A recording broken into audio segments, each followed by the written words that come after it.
Welcome to Human Health Lab, where science meets movement, nutrition, and mindset. Your journey to better health starts here.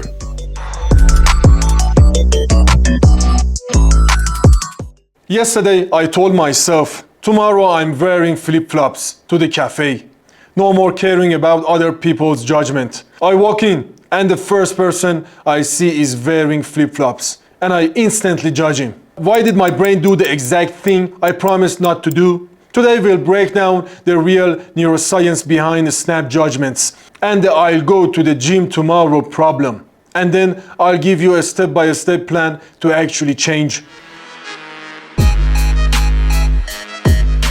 If you've ever promised yourself you'd stop judging, or that you'd finally start the routine and then watch yourself do the opposite, it isn't a moral failure, it's wiring. I'll show you where this lives in the brain, why intentions lose to habits, and exactly how to turn awareness into action. Our brains run two overlapping modes.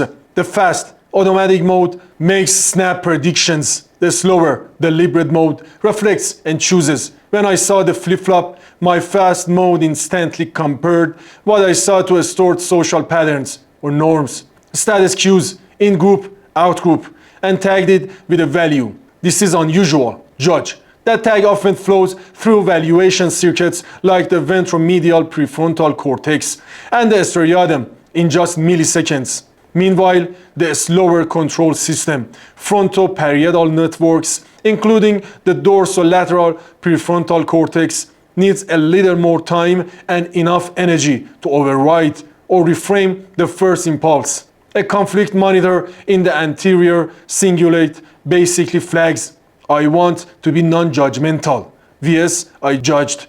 If I'm sleep deprived, stressed, or distracted, my control system is underpowered. The result, I judge first and think second.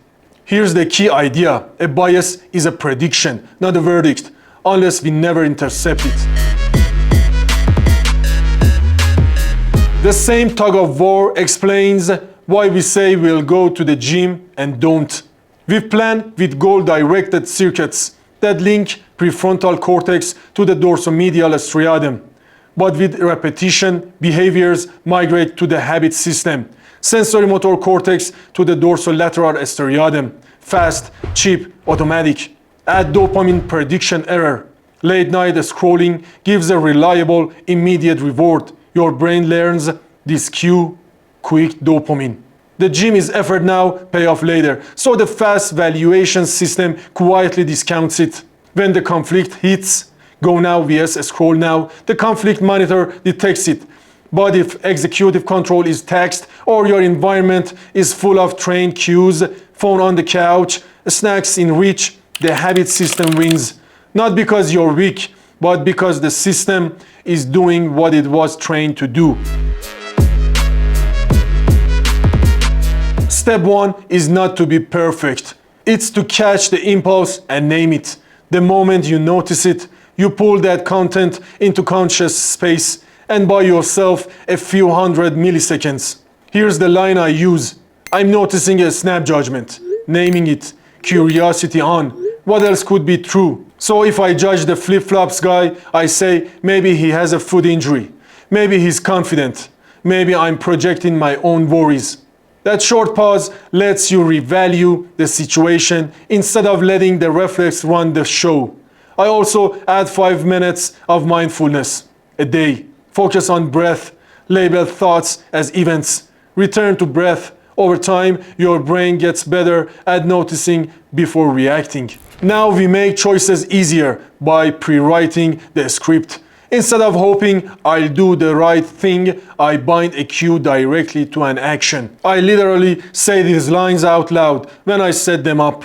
If I notice a judgment about appearance, I will describe one neutral detail and ask one curious question in my head.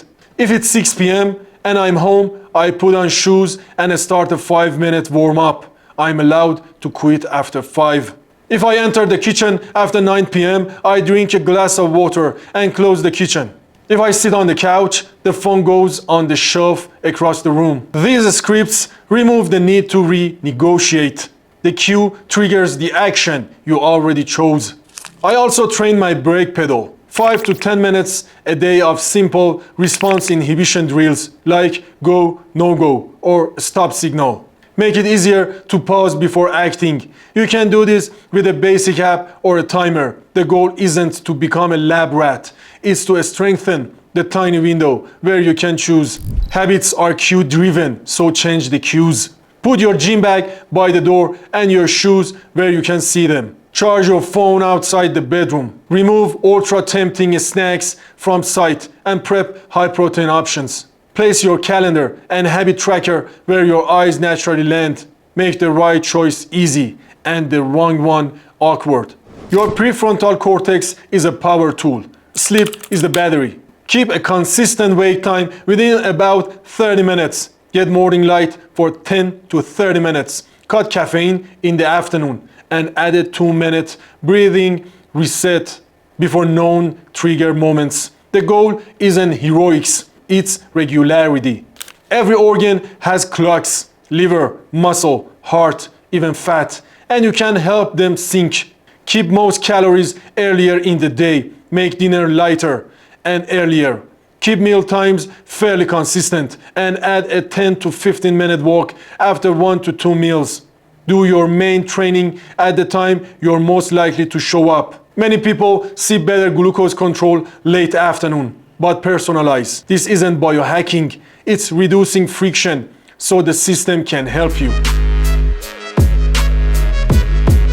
Here's a simple 8-week starter plan. 5 minutes mindfulness, 5 to 10 minutes inhibition drills. Keep to active if-then scripts and try a 10 to 15 minute walk after a meal. 30 to 45 minutes of training, mix aerobic and resistance. Use the 5-minute rule. Start and you're allowed to quit after 5. Change one environmental cue and log 10 caught myself moments with the reframe you used.